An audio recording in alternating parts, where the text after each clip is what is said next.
श्री गणेशाय नमः। श्री हरि संक्षिप्त स्कंद पुराण काशी खंड उत्तरार्ध। काशी के 28 प्रमुख लिंगों का संक्षिप्त वर्णन तथा ओमकारेश्वर के प्राकट्य की कथा। ब्रह्मा जी के द्वारा ओमकारेश्वर का स्तुवन और उनकी महिमा। अगस्त जी ने कहा, षडानंद जगदम्बा पार्वती जी के साथ त्रिलोचन महादेव के समीप जाकर भगवान शिव ने क्या किया। स्कंद जी बोले, अगस्त जी, त्रिलोचन या त्रिवष्टित लिंग के समीप जाने पर माता पार्वती देवी ने भगवान शिव से कहा, देव देव विश्वनाथ, आप सर्वव्यापी तथा सब कुछ देने वाले हैं। आप ही सबके साक्षी तथा जनक हैं। आपका परम प्रिय यह क्षेत्र कर्म जनित रोग की औषधि है। मोक्ष लक्ष्मी का लीला निकेतन है। मुझे भी यह क्षेत्र अत्यंत प्रिय है। इस क्षेत्र के एक एक धूलि कण के समक्ष संपूर्ण त्रिलोकी भी तिनके के समान है। फिर इस संपूर्ण तीर्थ की महिमा को कौन जान सकता है। प्रभु, मैं यह जानना चाहती हूँ कि इस काशी धाम में कौन कौन से शिवलिंग अनादि सिद्ध हैं, जिनका जन्म भर में एक बार भी पूजन करने से काशी में स्थित संपूर्ण लिंग पूजित हो जाते हैं। मुझे उन सब का परिचय दीजिए। देवी का यह वचन सुनकर महेश्वर ने कहा, प्रिय, जिनके नामों का उच्चारण करने मात्र से समस्त पाप क्षीण हो जाते हैं और पुण्य राशि की प्राप्ति होती है, ऐसे स्थूल सूक्ष्म एवं रत्न निर्मित शिवलिंग काशी में असंख्य हैं। उन अनेकों धातु में लिंग हैं और बहुत से प्रस्तर में लिंग भी हैं। उनमें बहुतेरे तो स्वयंभू हैं, स्वतः प्रकट हुए और स्वतः प्रकट हुए हैं, और बहुत से देवताओं एवं ऋषियों द्वारा स्थापित किए हुए हैं। सुंदरी, तुमने जिन शिवलिंगों का परिचय पूछा है, उनका वर्णन करता हूँ। वे लिंग कलयुग में अत्यंत गोप्य होंगे, परंतु उनका प्रभाव अपने अपने स्थान का परित्याग नहीं करेगा। जो कलयुग के पाप से पुष्ट हो रहे हैं तथा जो दुष्ट नास्तिक और शठ हैं, वे इन सिद्ध लिंगों के नाम भी नहीं जान सकेंगे। उनमें से प्रथम ओमकार लिंग है, दूसरा त्रिलोचन, तीसरा महादेव, चौथा कृतिवासा, पांचवा रत्नेश्वर, छठा चंद्रेश्वर, सातवां केदारेश्वर, आठवां धर्मेश्वर, नवा वीरेश्वर, दसवां कामेश्वर, ग्यारहवां विश्वकर्मेश्वर, बारहवां मणिकर्णेश्वर, तेरहवां विमुक्तेश्वर और चौदहवां विश्वेश्वर महालिंग है। प्रिय, ये 14 लिंग कल्याण के हेतु हैं। उनका समुदाय ही मुक्ति क्षेत्र कहा गया है। ये सब इस क्षेत्र के अधिष्ठाता देवता है और आराधना करने पर मोक्ष लक्ष्मी प्रदान करते हैं। प्रिय, इस आनंद कानन में देहधारियों की मुक्ति के लिए ये ही 14 महालिंग परम पूजनीय माने गए हैं। प्रत्येक मास की मंगलमयी प्रतिपदा से लेकर चतुर्दशी तक इन प्रधान प्रधान लिंगों की यत्न पूर्वक यात्रा करनी चाहिए। जो इन 14 महालिंगों की आराधना करता है, उसकी इस संसार मार्ग में कभी पुनरावृत्ति नहीं होती। यह काशी तीर्थ का अनुपम कोश है। इसका जहां तहां सब और प्रकाशित नहीं इसको जहां तहां सब और प्रकाशित नहीं करना चाहिए। देवी, बहुत बड़ी विपत्ति में भी इन लिंगों के नामों का उच्चारण किया जाए तो ये सब दुख हर लेते हैं। यह इस क्षेत्र का परम गोपनीय रहस्य है। गिरिराज कुमारी, ये 14 लिंग मेरे सामीप्य की प्राप्ति कराने वाले और अविमुक्त धाम के हृदय हैं। प्रिय, इस क्षेत्र में निश्चय ही सबकी मुक्ति होती है, ऐसी जो प्रसिद्धि है उसमें ये मेरे 14 महालिंग ही कारण हैं। जिन भक्तों ने आनंद वन में इन लिंगों का चिंतन किया है, वे ही व्रतधारी और तपस्वी हैं। जिन्होंने दूर से भी इन लिंगों का दर्शन कर लिया, वे ही उत्तम योगाभ्यासी और महादानी है। तदंतर भगवान शंकर ने अपने भक्तों के हित के लिए पार्वती देवी से अन्य लिंगों का भी इस प्रकार परिचय दिया। शैलेश्वर, संगमेश्वर, सर्वनिरेश्वर, सर्वलिंगेश्वर, मध्यमेश्वर, हिरण्यगर्भेश्वर, ईशानेश्वर, गोमरेश्वर, वृषभध्वजेश्वर, उपशांतेश्वर, जथेश्वर, नावेश नवासेश्वर, शुक्रेश्वर, व्याघ्रेश्वर और जम्बूकेश्वर, ये 14 लिंग भी काशी के महत्वपूर्ण आयतन हैं। इनकी सेवा से भी मनुष्य मोक्ष को प्राप्त होता है। वैशाख कृष्ण प्रतिपदा से लेकर चतुर्दशी तक श्रेष्ठ पुरुषों को इन लिंगों की पूजा करनी चाहिए। देवी, इनमें से एक एक लिंग की महिमा का भी कहीं आदि अंत नहीं है। पार्वती जी बोली, समस्त कारणों के ईश्वर महादेव, आपने जो यह कहा है कि पूर्व लिंगों में से एक एक लिंग भी काशी में परम मोक्ष का कारण है, इससे मेरी उत्सुकता बहुत बढ़ गई है। जिनके नाम श्रवण से भी समस्त पापों का अपहरण हो जाता है, उन 14 लिंगों में से प्रत्येक की महिमा का वर्णन कीजिए। ओंकारेश्वर लिंग का स्वरूप क्या है, उनकी क्या महिमा है, पूर्व काल में किसने उनकी आराधना की थी और आराधित होने पर उन्होंने ऐसा उसे कौन सा फल प्रदान किया था। महादेव जी ने कहा, महादेवी, पूर्व काल की बात है। जगत सृष्टा ब्रह्मा जी ने आनंद वन में समाधि लगाकर बड़ी भारी तपस्या की। तपस्या करते करते जब 1 सहस्त्र युग बीत गया, तब 7 पातालों का भेदन करके उनके आगे एक दिव्य ज्योति प्रकट हुई। उसके प्रकाश से संपूर्ण दिशाएं प्रकाशित हो उठी थी। उनकी नित्या उनकी निव्यार्ज समाधि से जो परम ज्योति अंतःकरण में प्रकट हुई थी, वही बाहर व्यक्त हो गई।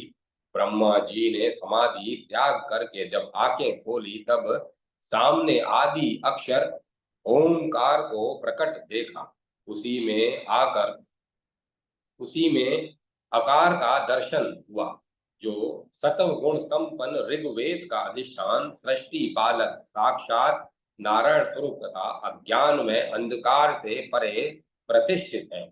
उसके बाद पुकार दृष्टि गोचर हुआ, जो रजोगुण स्वरूप यजुर्वेद की उत्पत्ति का स्थान तथा उन्हीं के प्रतिबिंबित स्वरूप की भांति ब्रह्म में प्रतीत होता था। उसके बाद ब्रह्मा जी ने मकार को प्रत्यक्ष किया, जो किसी प्रकार की ध्वनि से रहित अंधकार के संकेत स्थान के सदृश तथा तमोगुण स्वरूप ज्ञात हुआ। वह साक्षात रुद्र स्वरूप मकार भी सामवेद की उत्पत्ति का स्थान है। उसके बाद ब्रह्मा जी ने परमानंद स्वरूप परावाणी के आश्रय भूत नाद तत्व का साक्षात्कार किया, जिसकी आकृति विश्व स्वरूप में है तथा जो सगुण और निर्गुण स्वरूप है, उसी को शब्द ब्रह्म कहते हैं तथा वही समस्त वांग्मय का कारण है। तत्पश्चात विद्या विधाता ने तपस्या से प्रत्यक्ष हुए बिंदु तत्व का अवलोकन किया, जो समस्त कारणों का भी कारण, समस्त जगत की उत्पत्ति का स्थान तथा परम शिव रूप है। अपने प्रभाव से सबका अवन रक्षण करने के कारण प्रणव को ओम का ओम कहते हैं।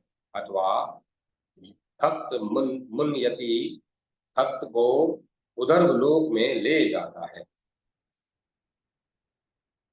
अथवा भक्त मुन्यति भक्त को उधर्व लोक में ले जाता है, इसीलिए जिसे ओम कहते हैं। वह प्रणव निराकार होकर भी साकार रूप से ब्रह्मा जी को दृष्टि गोचर हुआ, जो अपने जप में मन लगाने वाले भक्त को भव सागर से तार देता है। इसीलिए जिसे तार कहते हैं, उसी प्रणव का ब्रह्मा जी ने साक्षात्कार किया। समस्त मोक्षकामी पुरुषों द्वारा यह प्रणुत, स्तुर अथवा प्रशंसित प्रशंसित होता है, इसीलिए इसका नाम प्रणव है। अथवा वह अपनी उपासना करने वाले पुरुषों को परम पद में पहुंचाता है, इस कारण इसे प्रणव कहते हैं। वेद त्रयी जिसका स्वरूप है, जो तुरीय, तुरीयातीत और सर्वात्मक है, उसी नान बिंदु स्वरूप ओमकार का ब्रह्मा जी को प्रत्यक्ष दर्शन हुआ, जिससे अंगों सहित संपूर्ण वेद प्रकट होते हैं। जो वृषभ रूप यज्ञ में परमेश्वर मंत्र, ब्राह्मण और कल्प तीनों से संबद्ध होकर बार बार शब्द करता है, अर्थात वैदिक मंत्रों से ध्वनित होता है, जो तेजोमय तथा सबसे श्रेष्ठ है, जिसमें ब्रह्मा से लेकर कटी पर्यंत संपूर्ण जगत का लय होता है। इसीलिए जो साधु पुरुषों द्वारा लिंग नाम से पूजित होता है, उसी ओमकार लिंग का ब्रह्मा जी ने प्रत्यक्ष दर्शन किया। तदंतर अ उ म नाद बिंदु इन 5 अक्षरों से युक्त प्रपंच से भिन्न लिंग रूपधारी ओमकारेश्वर का ब्रह्मा जी ने इस प्रकार स्तुवन किया। ब्रह्मा जी बोले, सदाशिव अक्षर स्वरूप धारण करने वाले आप ओम का रूप परमेश्वर को नमस्कार है। आप ही आकार आदि अक्षरों के उत्पत्ति स्थान है, आपको नमस्कार है। निराकार परमात्मन आप अकार, उकार और मकार हैं। ऋग्वेद, यजुर्वेद और सामवेद आपके ही स्वरूप हैं। आप रूपातीत परमेश्वर को नमस्कार है। आप ही नाद बिंदु और कला स्वरूप हैं, आपको नमस्कार है। लिंग रहित होते हुए भी लिंग रूप से प्रकट होने वाले आप सर्व स्वरूप महेश्वर को नमस्कार है। आप आदि अंत से रहित एवं तेज की निधि है, आपको नमस्कार है। आप भव जगत को उत्पन्न करने वाले रुद्र, दुख दूर करने वाले और श्रव संहारकारी हैं, आपको नमस्कार है। आप पापियों के लिए उग्र और भीम रूप हैं, आपको नमस्कार है। पशुओं, अज्ञानी जीवों का पालन करने वाले आपको नमस्कार है। आप तारक प्रणव रूप हैं, आपके से ही संपूर्ण जगत की उत्पत्ति होती है, आपको नमस्कार है।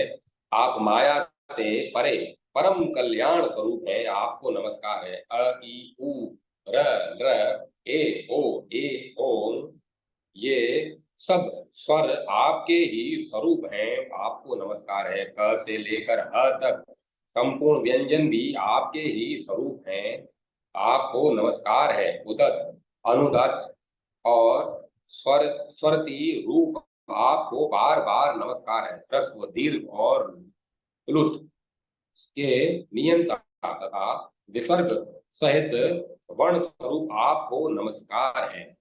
अनुस्वर, अनुस्वार रूप आपको नमस्कार है। अनुन्यासी में आपको नमस्कार है। निरन निरनुनासिक अक्षर तथा दंत और तालु से उच्चारित होने वाले वर्ण आपके ही स्वरूप हैं, आपको नमस्कार है। ओष्ठ और हृदय से निकलने वाले अक्षर भी आपसे भिन्न नहीं है। ऊष्मा और अंत स्तर वर्ण आपके ही स्वरूप हैं, आपको नमस्कार है। आप ही प्रत्येक वर्ग में पंचम वर्ण है, आपको नमस्कार है। आप पिनाक धारण करने वाले हैं, आपको नमस्कार है। आप ही निषाद, किरात और निषादों के स्वामी हैं, आपको नमस्कार है। वीणा, वेणु और मृदंग आदि वाद भी आपके ही स्वरूप हैं, आपको नमस्कार है। उच्च और गंभीर ध्वनि स्वरूप आपको नमस्कार है। आप पापियों के लिए घोर भयंकर और भक्तों के लिए अघोर सौम्य रूप धारण करते हैं, आपको नमस्कार है। आप ही तान स्वरूप है, आपको नमस्कार है। आप ही 21 मूर्छनाओं के पति हैं, आपको नमस्कार है। स्थायी और संचारी के भेद से द्विविध भाव रूप आपको नमस्कार है। आप काल प्रिय, काल स्वरूप और लास्य और तांडव नृत्य को प्रकट करने वाले हैं, आपको नमस्कार है। त्रयर्तिक नृत्य गान और वाद आपका स्वरूप है। आप नृत्य गान और वाद के बड़े प्रेमी हैं तथा भक्ति पूर्वक नृत्य गान और वाद के द्वारा अपनी आराधना करने वाले भक्तों को आप मोक्ष लक्ष्मी प्रदान करते हैं। आपको नमस्कार है। स्थूल और सूक्ष्म आपके ही स्वरूप है। दृश्य और अदृश्य रूप धारण करने वाले आपको नमस्कार है। अवर्चनीय, नवीन और प्राचीन सब आपके ही स्वरूप है। आपको नमस्कार है। वाणी का विस्तार भी आपका ही रूप है। आप समस्त वांग में प्रपंच से परे हैं। आपको नमस्कार है। एक अनेक रूप तथा सत असत के स्वामी आपको नमस्कार है। शब्द ब्रह्म प्रणव रूप आपको नमस्कार है। पर ब्रह्म आपको नमस्कार है। वेदांत के द्वारा जानने योग्य आपको नमस्कार है। वेदों का पालन करने वाले आपको नमस्कार है। आप वेद स्वरूप हैं। आपका रूप वेद गम्य है। आपको नमस्कार है। पार्वती पते आपको नमस्कार है। जगदीश्वर आपको नमस्कार है। देव देवेश्वर दिव्य पद प्रदान करने वाले देव आपको नमस्कार है। महेश्वर परम कल्याणकारी आपको बारंबार नमस्कार है। जगदानंद चंद्रशेखर मृत्युंजय आप त्रिनेत्रधारी शिव को नमस्कार है। पिनाक एवं त्रिशूल धारण करने वाले आपको नमस्कार है। आप भक्तों का विषाद दूर करते हैं। आप ही ज्ञान है। आप ही ज्ञान है। ज्ञान ही आपका स्वरूप है। आप सर्वज्ञ शिव को नमस्कार है।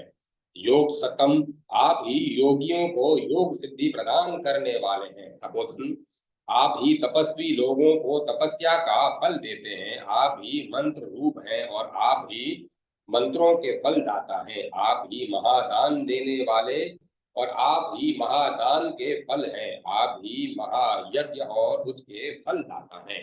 आप ही सर्वगत और सब कुछ देने वाले हैं और सबके साक्षी हैं।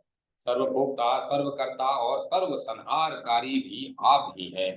योगियों के हृदय आकाश में निवास करने वाले शिव आपको नमस्कार है। आप ही विष्णु रूप से शंख चक्र और गदा धारण करके तीनों लोकों का पालन करते हैं।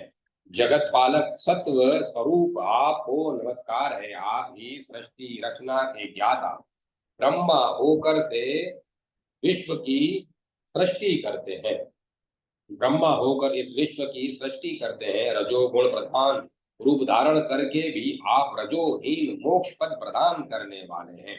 आप ही कल्प के अंत में कालाग्नि रुद्र होकर महाप्रलय आरंभ करते हैं। कल्प के आदि में आप ही अपने दृष्टिपात मात्र से पुरुष और प्रकृति रूप से महतत्व आदि संपूर्ण जगत को पुनः प्रकट कर देते हैं। आपकी पलकों का खुलना और बंद होना ये ही दोनों सृष्टि और संहार के कारण है। स्वेच्छा अनुसार विचरण करने वाले आप परमेश्वर का यह सब खेल है। शंभो आप में आपसे ही यह सब कुछ उत्पन्न हुआ है और आप में ही संपूर्ण चराचर जगत स्थित है। आप वेदवाणी के भी अगोचर हैं। आपकी यथावत स्तुति कौन जानता है। आप ही स्तुति करने वाले हैं। आप ही स्तुति हैं और आप ही स्तुवनीय देवता है। मैं तो ओम नमः शिवाय, ओम नमः शिवाय, ओम नमः शिवाय प्रणव स्वरूप कल्याण में शिव को नमस्कार है। ओम नमः शिवाय इतना ही जानता हूँ। इसके सिवाय और कुछ भी नहीं जानता। आप ही मुझे शरण देने वाले हैं और आप ही परम गति हैं। ईश मैं आपको ही प्रणाम करता हूँ। आपको नमस्कार है, नमस्कार है, नमस्कार है। इस प्रकार बार बार कहकर ब्रह्मा जी ने ओंकार नामक महालिंग सूर्येश्वर को पृथ्वी पर दंड की भांति गिरकर साष्टांग प्रणाम किया। महादेव जी कहते हैं पार्वती ब्रह्मा जी द्वारा की हुई उस उत्तम एवं अद्भुत स्तुति को सुनकर मैं बहुत संतुष्ट हुआ और मैंने ब्रह्मा जी से कहा चतुरानंद मैं तुम पर बहुत ही प्रसन्न हूँ, वर मांगो। ब्रह्मा जी बोले देवेश्वर यदि आप मुझ पर प्रसन्न हैं और मुझे वरदान का अधिकारी मानते हैं तो इस महालिंग में आपका सदैव निवास बना रहे और यह ओमकारेश्वर नामक शिवलिंग भक्तों को एकमात्र मोक्ष प्रदान करने वाला हो। स्कंद जी कहते हैं, ब्रह्म ऋषि ब्रह्मा जी का यह वचन सुनकर भगवान शिव ने कहा, तथास्तु, ऐसा ही होगा। सुरश्रेष्ठ, तुम तपस्या के कारण सर्वश्रेष्ठ हो और संपूर्ण वेदों की निधि हो। जब गंगा ओमकारेश्वर के समीप में आएगी तब देवताओं, ऋषियों और पितरों को प्रिय लगने वाला पुण्य काल उपस्थित होगा। उस समय ओमकारेश्वर के समीप मत्स्योदरी के जल में किया हुआ स्नान, जप, दान, होम और देव पूजन सब अक्षय होता है। ओमकारेश्वर के दर्शन से ही मनुष्य अश्वमेध यज्ञ का फल पाता है। अतः काशी में प्रयत्न पूर्वक ओमकारेश्वर का दर्शन करना चाहिए। इस प्रकार कमलोद्भव ब्रह्मा जी को वर देकर भगवान शंकर पुनः उसी महालिंग में लीन हो गए। अगस्त्य, ब्रह्मा जी द्वारा की हुई स्तुति का जप करने वाला मनुष्य सब पापों से मुक्त हो जाता है, महान पुण्यों से परिपूर्ण हो जाता है और श्रेष्ठ ज्ञान को प्राप्त होता है। ओम नमः शिवाय, ओम नमः शिवाय, ओम नमः शिवाय। ओम तत्सत, ओम तत्सत, ओम। अब कथा को विराम देते हैं।